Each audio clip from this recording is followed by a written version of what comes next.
అలాగే అదే రోజు అందరికి తెలిసిందే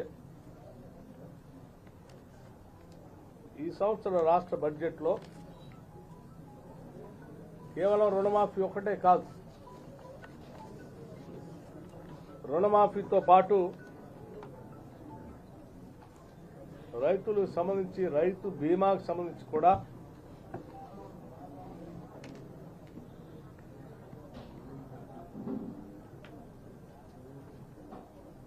₹1,540 కోట్ల రాష్ట్ర ప్రభుత్వమే రైతుల కోసం ఆ ప్రీమియంని రైతుల తరఫున రాష్ట్ర ప్రభుత్వం కడతా ఉంది. అలాగే క్రాప్ ఇన్సూరెన్స్ సంబంధించి కూడా ₹1,350 కోట్లతో 1,350 crores ఈ రాష్ట్రంలో పండించిన పంటలకి క్రాప్ ఇన్సూరెన్స్ కూడా చేస్తాం. ఆ క్రాప్ ఇన్సూరెన్స్ సంబంధించి రైతులు కట్టాల్సినటువంటి ప్రీమియం అమౌంట్ని రైతుల బదులు రాష్ట్ర ప్రభుత్వమే ఈ 1,350 కోట్లు వాళ్ళ తరఫున కడుతుంది ఇన్సూరెన్స్ కంపెనీలకు. ఇది దాదాపు 42 లక్షల రైతు బీమా అమౌంట్ 42 లక్షల మంది రైతు కుటుంబాలు పెద్ద ఎత్తున ఉపయోగపడేటువంటి కార్యక్రమంగా. అట్లాగే వ్యవసాయ అనుబంధ రంగానికి సంబంధించి డబ్బుతో నా భవిష్యత్తు ఇప్పటివరకు ఎవరు కేటాయించలేదు.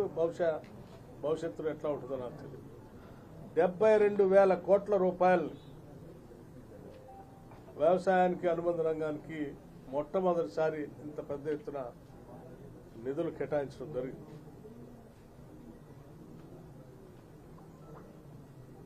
వ్యవసాయం బాగా అభివృద్ధి చెందాలని,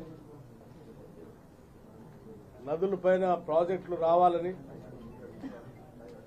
పంటలు బాగా పండాలని, పండేటువంటి ప్రతి గింజను రాష్ట్ర ప్రభుత్వం కొనటానికి కూడా సిద్ధంగా ఉందని కూడా ఈ సందర్భంగా తెలియజేస్తాం.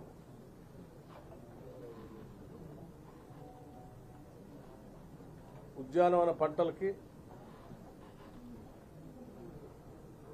ఫ్రూట్ బేరింగ్ ప్లాంట్స్ కి,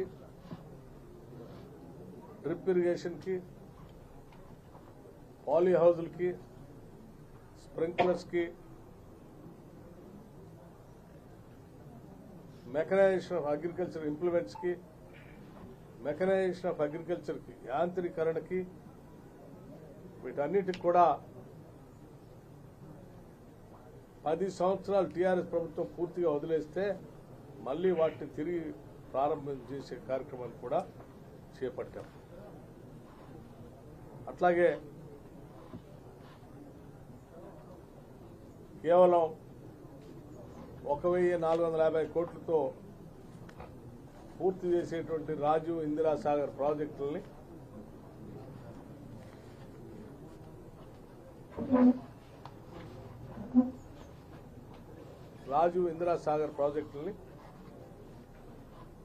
రీడిజైన్ చేసి సీతారామ అని పేరు పెట్టి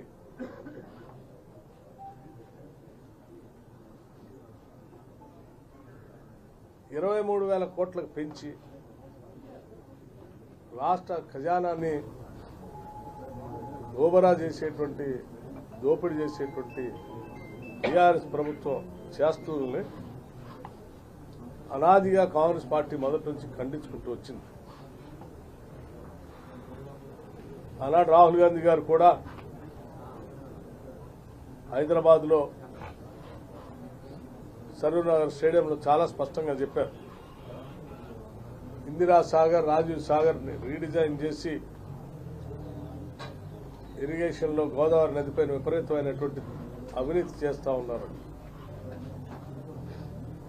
పోనీ ఆ 23,000 కోట్లు పెంచి ఇప్పటికే 8,000 కోట్ల రూపాయలు దాని మీద ఖర్చు పెడితే కూడా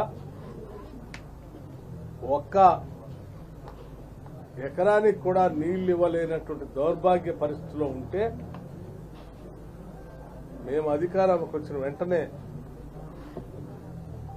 భద్రాచలంలో రివ్యూ చేసి ముఖ్యమంత్రి గారు ముఖ్యమంత్రి గారు రేవంత్ రెడ్డి గారు, ఇరిగేషన్ మంత్రి ఉత్తమ్ కుమార్ రెడ్డి గారు, రెవెన్యూ మంత్రి శ్రీనివాస్ రెడ్డి గారు, వ్యవసాయ శాఖ మంత్రి తుమ్మల నాగేశ్వరరావు గారు అందరి సమక్షంలో రివ్యూ చేసి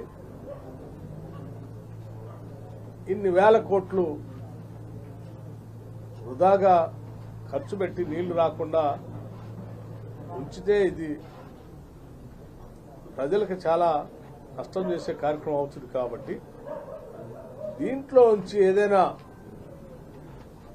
కొత్తగా ఏదైనా ప్రణాళిక తయారు చేసి తక్కువ ఖర్చుతో నీళ్లు పారించడానికి అవకాశం ఉందా లేదా అని ఇంజనీరింగ్ వ్యవస్థ మొత్తాన్ని టెక్నికల్ సౌండ్గా ఉన్నటువంటి వాళ్ళందరినీ కూర్చోబెట్టి ఆ చర్చలో నుంచి అతి తక్కువ డబ్బుతో కేవలం 75 కోట్ల రూపాయలతోనే దాదాపు 1.5 లక్షల ఎకరాలకి నీళ్లు పారించడానికి పనికొచ్చే విధంగా